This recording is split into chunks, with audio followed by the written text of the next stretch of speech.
What's up, everybody, and welcome in to another edition of the Sit Down. As always, if you enjoy this video, please make sure you hit the like button and let me know what you think of the discussion in the comment section below. If you're new around here, you just haven't done it yet, you're living under a rock and seeing this video for the first time, I don't know what you're waiting for. Hit that subscribe button below now so you never miss another sit down video. To date, ladies and gentlemen, we're going to get in to another very interesting crime topic, and I will hit you right away with a disclaimer. Everything I'm about to talk about in this video is very real. Some of it will come across to you as very hard to believe, but according to the indictment, it is actually real, and this actually happened. It is like a scene out of a fake mafia film. If you've ever seen the critically acclaimed television series, The Sopranos, you'll know these two individuals. Sean Gismonti and Matt Bevilacqua were two 20-somethings who had dreams of becoming made members in the mafia. Their hijinks were regularly talked about and seen in the show. Everything from stock scams to shooting people at random. And it would ultimately end in a very grisly demise for both. Today, we're going to talk about the true story of two individuals who believed, in fact, one of them believed that the other was a high-ranking member of the Genovese crime family. And in the end, they'd both be involved in a very depraved murder of a drug suspect. The story of Daniel Medaglia and Michael Doce. Next on Sit Down Shorts. Daniel Medaglia was born on October 16th, 1984, in the New Jersey town of Edison. Now, if you know anything about Edison, it is a pretty industrial, blue-collar city, and is more urban than the other individual we're going to talk about where he grew up. Now, for Daniel Medaglia, he would grow up in a pretty nondescript Italian family, just like any other kid during those times. During childhood, he would meet an individual from the same city as him that he went to school with, called Kelvin Dumo. Now, Dumo and Medaglia would both ultimately graduate from Edison High School in Edison. Now, for Medaglia, upon graduation from high school in the early 2000s, he would essentially work odd jobs, but he would begin developing a habit for prescription drugs. Now, at some point, he would begin selling narcotics, and one of his key customers would be Kelvin Dumo, who we would also learn at one point was selling drugs on a regular basis and was involved with taking them as well. Now, for Medaglia, he really had a problem on his hands. Like most kids, as I've talked about in other videos, some of them begin their life, selling small amounts of narcotics, eventually find a job and move on with their life and be regular people. Now, that didn't happen for Medaglia. He would largely into his 20s have very little going on in his life. He lived with his parents and really had no direction. Now, around the late 2000s, he would meet an individual called Michael Doce. Now, Doce really was the polar opposite, really on the surface, of Medaglia. Doce was from a pretty well-to-do family. It was said that his father, who was Portuguese, actually owned a concrete construction company. And when Doce met Medaglia, Medaglia was said to be very enamored by seemingly the nice things that Doce had. Now, Doce was from the affluent Woodbridge area of New Jersey, an area called Colonia in Woodbridge Township. Now, as I said, Mr. Medaglia was somewhat enamored by Doce and wondered where did he get the cars and the money that he had. At one point, even asking Doce if he may be connected to the mafia. Now, to which Doce would respond that loosely he was connected and actually was very much down the road involved with the New Jersey faction of the Genovese Crime Family. Now, we would find out down the road that Mr. Doce was not part of the Genovese Crime Family. In fact, didn't know anyone in the Genovese Crime Family. And these are just delusions of grandeur that Michael Doce had. He wanted to make Mr. Medaglia believe in a sick game in his head that he believed he was playing, that he could almost mastermind Mr. Medaglia to commit murders and do things on behalf of him. And this would set up a very sickening scheme that Mr. Doce would create. Now, Daniel Medaglia, as I said, had no real prospects in his life. So he kind of, I think, looked at Doce as a bit of a savior in a way. Now, Doce would ultimately tell Medaglia that he could, quote, do things for him. And if he wanted to work, he could maybe move up the ladder by selling drugs for the family. Now, Medaglia already had experience selling drugs, so I think he viewed this as a good option for himself. He can maybe get more drugs, sell more, make more money. Now, Michael Doce would also tell Mr. Medaglia that, quote, he could promise to get him a book and loan sharking business and get him a job at a strip club that the family had control of. And by family, he meant the Genovese crime family. At one point, Mr. Medaglia would say that he would receive a call from a, quote, older Italian guy to say that he was proud and that he had viewed him as someone that he had heard good things about. So this is a story straight out of the Sopranos. Now, we would learn a lot of this was actually a complete ruse by Michael Doce, a sick game in his head where he believed that he was part of the mafia. This is all a very true story and all quite sickening, and it leads up to very sinister things. Now, Daniel Medaglia would, again, continue to sell drugs and make money, and he would, always contact Mr. Dumo to sell drugs to. That was kind of one of his regular customers. They would kind of move around in the same circles. Now, ultimately, we would find out that at one point, a drug deal was set up between Dumo and Mr. Medaglia. Now, Medaglia would go to Dumo's house. The problem was the police were very much aware of that and followed Mr. Medaglia to Dumo's house, to which he was arrested. Now, the problem for Kelvin Dumo was Medaglia believed that he kind of set him up in a way. Now, weirdly enough, Doce would then get involved with this and tell Mr. Dumo that he could use his connections in the family and through his lawyers to, quote, get Dumo out of whatever he was dealing with. And that if he gave him $500, his problems would disappear. So it was kind of a bit of an issue developing between Medaglia and Doce because Dumo wasn't a rat, but they kind of ultimately would start to think that. Now, for Michael Doce, he was still under the guise and belief that Doce was involved with the mafia, but Dumo didn't buy it. In fact, at one point, Dumo would tell Medaglia that he was not going to pay the defendant Doce because he did not believe Doce actually had a connection or was a part of an actual crime family. So Dumo was smart enough to realize it. Unfortunately, Medaglia was not. Now, one of the really hilarious parts of this story would kind of divulge into 2011. Now, at some point, Medaglia and Michael Doce would believe that Kelvin Dumo was a rat. And as usual, Doce kind of conned Medaglia into believing that. And he started floating ideas that they need to kill Dumo and that the person that was going to kill Dumo was Medaglia to prove his allegiance to the family and to hopefully down the road become a made man. Doce had all this planned out. He essentially was telling Doce that he was a high-ranking member of the family and that his uncle Paulie was the boss of the family. This is all true. Now, around 2011, Daniel Medaglia said he would start receiving phone calls from a restricted number, a person known as Uncle Paulie. Now, I included Paulie Walnuts. It's not obviously the actual person that called him, but I just found it funny. In the conversation, Medaglia would say that Uncle Paulie would claim to him, quote, that he was worried that Dumo got us all jammed up and that he was putting a $50,000 hit on Dumo's head and that it was Medaglia's job to handle the situation. Now, Doce would also tell Medaglia that he would be paid once he completed the hit and that he could be liable if he did not take care of the situation. So, again, we can say Medaglia pretty stupid for believing any of this. But by this point, he was very close with Mr. Doce. He truly believed some of the small little connections that he had were actually mob connections.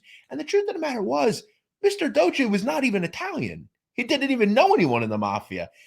in Doce's head, he believed he was kind of getting one over and that he could get this gullible person to do his dirty work. And it was being successful. At one point, Mr. Doce, around the time of a murder that would ultimately happen, would drive Medaglia to an industrial terminal in Sayreville, New Jersey. And he would tell the defendant, he would tell, not the defendant, but he would tell Mr. Medaglia, quote, that the Viking terminal was, quote, a bad place and it was where murders happened, and that he had personally killed 9 people and buried their bodies there. Now, Doce would also say that when the crime family had to kill people, they would do it at that terminal, and that Medaglia would have to do it alone the first time.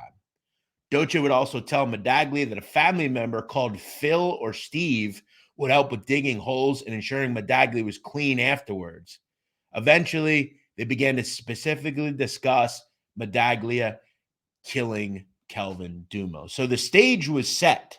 It was all a question of when it was going to happen. They believed Kelvin Dumo had to go, and Medaglia was being played in a sick game by Michael Doce. Now, ultimately on November 5th, that was the day that they had planned, or he had planned, to kill Mr. Dumo. Now, there would be some problems that would come up. At one point, Medaglia would tell Doce that he had, quote, did not have a piece, to which Doce responded, use a blade, no noise. So the idea was no guns, take Dumo to the industrial park and stab him to death. And they'd also come up with this ruse where Medaglia was going to put the gas on and drive the car into the water, obviously with like a brick or something. Then it was also discussed Medaglia would be told by Mr. Doce on the day of the murder, quote, you can, but you have to go alone. In the back is a river. My dad's yacht is in the water. Go to the dock. We always have rope and concrete blocks there. Tie him up and put him in the water behind the back of the boat. The crabs will eat him in 2 days. Put the car and drive into the river. I'll have someone go there now to make sure you have cover. Now, that text would come in at 4:23 p.m. on November 6th, 2011. Now, you're probably wondering, how was Medaglia going to get Dumo to go with him? Medaglia would contact Dumo on the guise of buying drugs and that he needed to get $500 to purchase the drugs. He would then contact Mr. Doce and tell him they were going to, quote, a Giants game. That was code for they were going to the industrial park. Now, ultimately, Medaglia would also receive some well wishes from Mr. Doce. Medaglia would tell Doce that he wanted to show him that he could hold it down and that he was going to, quote, make him proud. Michael Doce would respond with an exuberant yes in all capital letters with exclamation points. Now, but an hour later at 4:53 p.m., Mr. Medaglia would text Doce with his plan to come up behind Dumo and hit him.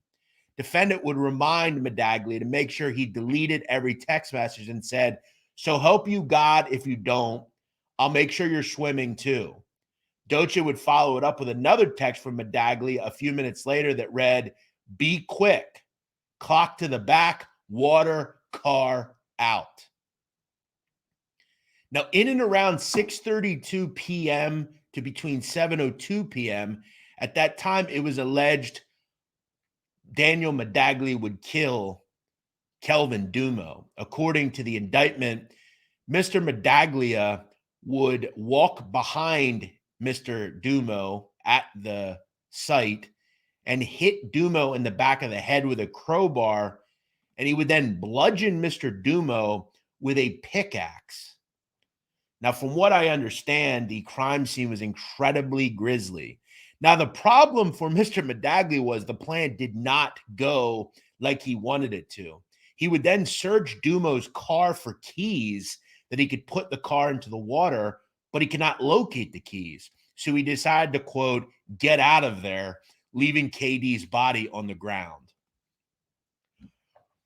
We can surmise these are not particularly smart individuals. In fact, probably some of the dumbest people I've ever come in contact with. I have to admit, folks, I was blown away by this story that it actually existed. I was actually sent this story by one of our commenters, Pete.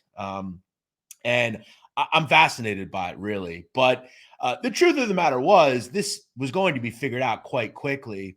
And there would also be a situation where Mr. Medaglia would actually rob Mr. Dumo after killing him, to which he would then go to a strip club with a friend of his and buy drinks. The problem for Medaglia was, though, he was seen on surveillance camera leaving after being seen with Dumo coming in. So he left alone and Dumo just disappears. It's all caught in surveillance camera. He was then caught at a Wawa several minutes later. Ultimately, on November 9th, 2011, Michael Doce and Daniel Medaglia would both be arrested. Now, they would be arrested through surveillance at the industrial site, as well as text message logs on Dumo's phone, as well as actually recovering the pickaxe not far from the body with the blood all over the pickaxe and fingerprints as well. Not a real smart choreographed crime. It didn't actually go like the Paul Castellano hit or the Albert Anastasia murder. We can admit that. Now, for both of these individuals, this crime was really pretty understandable. Now, both of these people would take the stand. Now, Doce would have a more sinister story, and that this was actually, to him, all just a game. This was a role-playing game he believed he was involved with. Michael Doce's defense would admit that he actually told Medaglia that he was a member of the Genovese crime family, but he denied actually being part of organized crime. He would say that the story actually started itself when early in their friendship, Medaglia began to question him and say, that he had a good job and had nice things. But Medaglia would then ask whether he was involved with a crime family, and defendant Doce would say that he kind of was, but not really. Doce would say it was a little thing that evolved into an elaborate game. He and other 6 friends were playing, and they were in on this game as well, and that they created, quote, many characters. Now, Doce would pretend to be one of the main characters, Uncle Paulie, and called Medaglia as that character on one or more occasions. Doce did not actually think that Medaglia believed him, but said that Medaglia became, quote, very excited. He would then tell Medaglia that his crime family had taken, as we said, countless bodies to the terminal, but denied having any personal knowledge of the bodies. And he would also say that he had never intended any harm to come to Kelvin Dumo, and that he learned that Dumo had been killed. He went alone to the police and gave a, quote, 4.5-hour statement to 2 detectives. Doce told the detectives that he was, quote, playing a role-playing game, and explained the general parameters of the game. Now, he would also make an interesting quote telling the jury that, quote, I never thought in a million years something like this would turn into sitting here today fighting for my life. He would also say that if I thought I'd lose my job, my career, my wife, and someone would lose their life over a joke, I wouldn't have done it. It started off as this little thing, and it evolved into an elaborate mafia game, he testified. He also would say that 6 of his childhood friends, like I said, would craft these stories and join in the narratives. He also would say of Medaglia, quote, I didn't think he'd actually believe a Portuguese American would have any ties to an Italian crime family. To which the prosecutor would say, did you ever feel bad about the game and joke being played at the expense of Mr. Medaglia? To which Doce said, quote, no, I didn't. I thought it was hilarious that he was so gullible. Now, listen, looking back at this situation, we can agree Mr. Medaglia was very gullible in believing any of this stuff. But Doce used really kind of a guy that just really was down in his luck, didn't have much. And he used the guise of the fact that he was in a crime family and could take care of people to get Mr. Medaglia to kill someone. And he brutally and ravagely killed Mr. Dumo. Someone lost their life because of this. Now, ultimately, for both of these individuals, they would be both found guilty of murder and be sentenced to 30 years. Now, in the case of Daniel Medaglia, he currently sits at East Jersey State Prison in Rahway, New Jersey. He has a scheduled release date of November of 2041. Michael Doce also got 30 years in state prison. He currently sits at New Jersey State Prison in Trenton. He is eligible for release in May of 2047. Both of these individuals will be old men when they get out of jail. And I think about 6 or 7 years into their sentence, they have to be looking back at their life with great shame. These were not young kids. These were grown men playing a sad and disgusting, disgraceful game of pretending to be in the mafia. These individuals saw way too many episodes of The Sopranos and believed that life actually imitated art. In looking back, they were a poor man's version of Bevilacqua and Gismonti. At least Bevilacqua and Gismonti actually knew mafia members, but it was a television show.